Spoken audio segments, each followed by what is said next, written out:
Hey, yo, everyone, Andrew here, bringing you another video, and today we're going to be doing my Andrew Cutter Picks of the Weeks.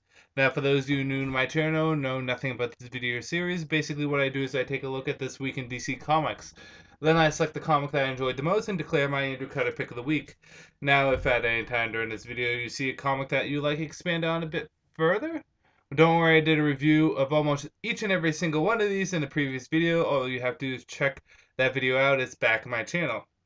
In addition to that, I will talk about any news or updates pertaining to myself, my channel, or the world around me.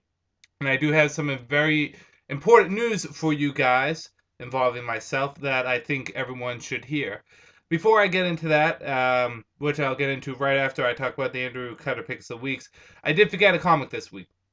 That's why I said almost every single comic is reviewed. But and someone actually pointed this out to me. I completely forgot about it. National Comics Rose and Thorn. For those of you that know nothing about the National Comics, is a DC comic series which is released just one-shot issues, and they do issues about random characters in the DC universe. They did Kid Eternity, Looker, and now they're doing Rose and Thorn. Now, I don't know anything about Rose and Thorn going into this comic other than the fact that it was a DC comic at one point. And to give you guys a quick review, basically this young girl, Rose, wakes up and she finds out that she was having a crazy night the night beforehand, but she doesn't remember of it. In addition to that, she wakes up with a tattoo on her back and blood on her stomach. Whose blood is that? What's the tattoo mean? And what exactly is going around in her life? What's happening? Because it's almost like she has an alternate personality taking over, a multiple personality. And basically, she has to get to the bottom. And she needs to retrace her steps and figure out exactly what went on the night beforehand. This comic, I'm just gonna get right to it, is a 4 out of 5 comic. Actually, I would say you know what, I would give this a 5 out of 5. I liked it that much. This was a really fun comic. It didn't feel like a traditional DC comic because it's not about superheroes. It's not about swords and sorceries or badasses with guns. This is about a teenager dealing with an odd situation she's put in. Yeah, does it get a little comic booky towards the end? Yeah, but it doesn't feel like a DC comic or a traditional comic book throughout until the end, which is actually a good thing because it surprised me. The writing was good, the art was good. Rose and Thorn, very good comic. So I apologize to you guys and to myself. I'm going to apologize to myself for not remembering to get that because when I look at my wall to see if there's anything I missed, this past month I was really just looking for like DC comics that were 0 issues. You know, the ones with the gray and the white boarding. So this week we have Batman Dark Knight issue 0, and almost all of these are going to be issue 0s. But Batman Inc. issue 0, Talon issue 0, Superman issue 0, Red Lantern issue 0. I almost said green there. Caught myself though. Um, All-Star Westerns featuring Jonah Hex issue 0, Voodoo issue 0, Phantom Lady issue 2 of 4, I Vampire issue 0, Justice League Dark issue 0, Teen Titans issue 0, The Savage Hawkman issue 0, Flash issue 0, Aquaman issue 0, and National Comics Rose and Thorn one shot issue 1. So yeah. So anyways, there were 3 comics that really stood out the most to me this week. Although there was a lot of good comics like Aquaman, Flash, even Hawkman and Teen Titans. There's 3 comics that stood out the most to me this week, and let me put those back there. And they were what I just told you, Rose and Thorn. It really actually was a good story. Definitely something I recommend picking up. Justice League Dark, which was fun, and Talon, which was a new series that came out. If I had to pick one to make it my Andrew Cutter pick of the week, I would have to go with Talon issue 0. Talon issue 0 is probably the best new comic to come out for DC Comics this month with the third wave. I just think the character is interesting, being an escape artist, but also having his connections to the Court of Owls. I find his backstory interesting. I like the look. I like the suit. Everything just works out well with this, and the story and the plot. It's intriguing. It's going to see. It's almost kind of Da Vinci Code-ish in a way, while at the same time being kind of like on the run. So I enjoyed this issue very much, and it will be my Andrew Cutter pick of the week. Now on to I have a bunch of stuff I want to talk about because I have quite a bit I want to talk about. But on to the big announcement is that I have finally got myself a full-time job. Uh, yes, kicks ass. After since December to now, so almost a year. Holy shit. Well, not quite. December, January, February, March, April, May, June, July, August, September. So yeah, actually almost a year of just kind of chilling and looking and getting unemployment and all that stuff. I finally got a job, a full-time job, and I am ecstatic. I'm happy. It's going to be a lot of work though because this job is going to be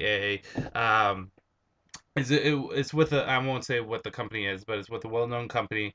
Of it has a lot of benefits. It has good pay. The hours are long, but it's worth it because there's a lot of upward mobility, and it's really kind of a job that I was shooting at for a while. And I applied to this place several times. It took a while for me to actually get the job. So hey, this comes with a few things. My schedule is going to be a lot tighter.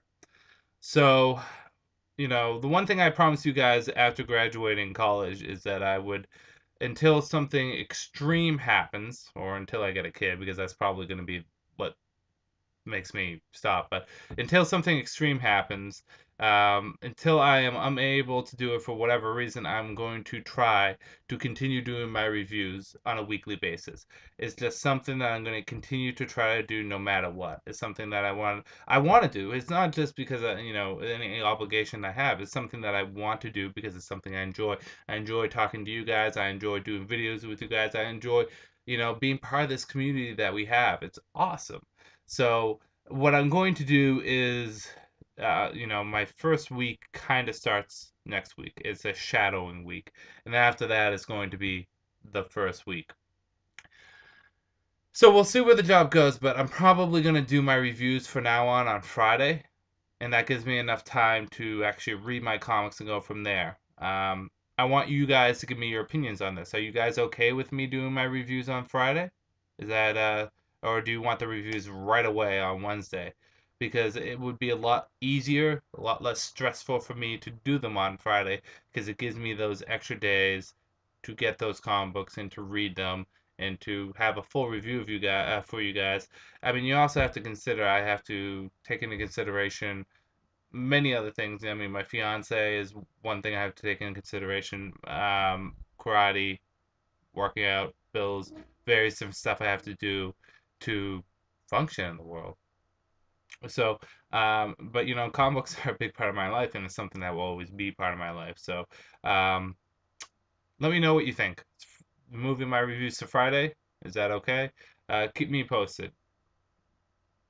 So anyways, got a few things to throw at you. First of all, is I have another review coming up, and that will be of the DC Universe Classics All-Star Batman New 52 figure. So I'm going to do that review afterwards. Out of this wave, I kind of wanted to get Red Robin, Batman, and Superman. Uh, I can get my hands on Superman and Red Robin. They are at my comic store. However, I couldn't find this anywhere except for I found it at one place. I played a little bit more than I wanted to for it, but it's Batman, so we'll see what I think of it later. Because I'm already starting to formulate my opinions for ill or for good. Another thing, I'm going to try to get into a new comic series, but on a very casual basis. I told you guys that I kind of like sword and sorcery like comics that are just that, fantasy-based comics. I love playing D&D. So what I'm going to try to do is I'm going to try to very casually, I'm not going to be reviewing them until maybe I catch up, is the Red Sonja comics. I actually, while working at my comic store today, I found old issue number 1 of volume 1 of the Marvel series. I think there were 3 volumes of the Marvel series plus a miscellaneous volume that came first.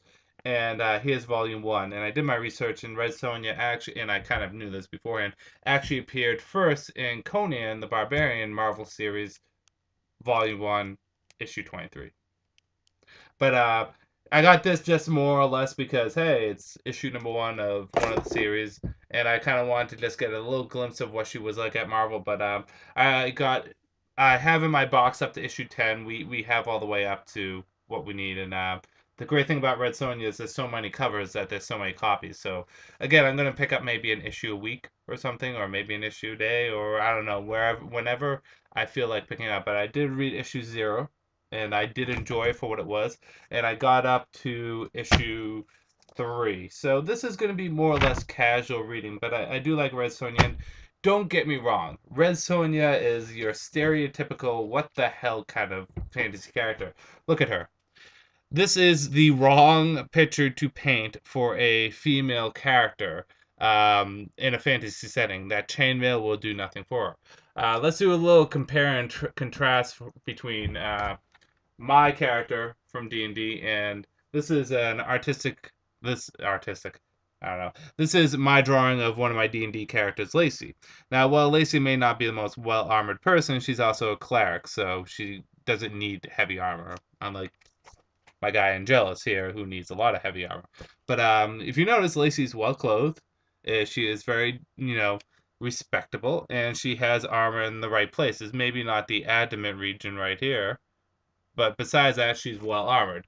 Red Sonja is not. Red Sonja is all about TNA, and really that armor's not going to work. Now, one person could say the excuse, well, she lives in a very barbaric time.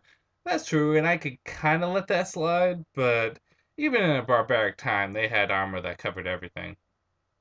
I mean, the Red Sonja costume here is actually a little bit more respectable. I mean, you can't really see it too much, but she's pretty much covered pretty well.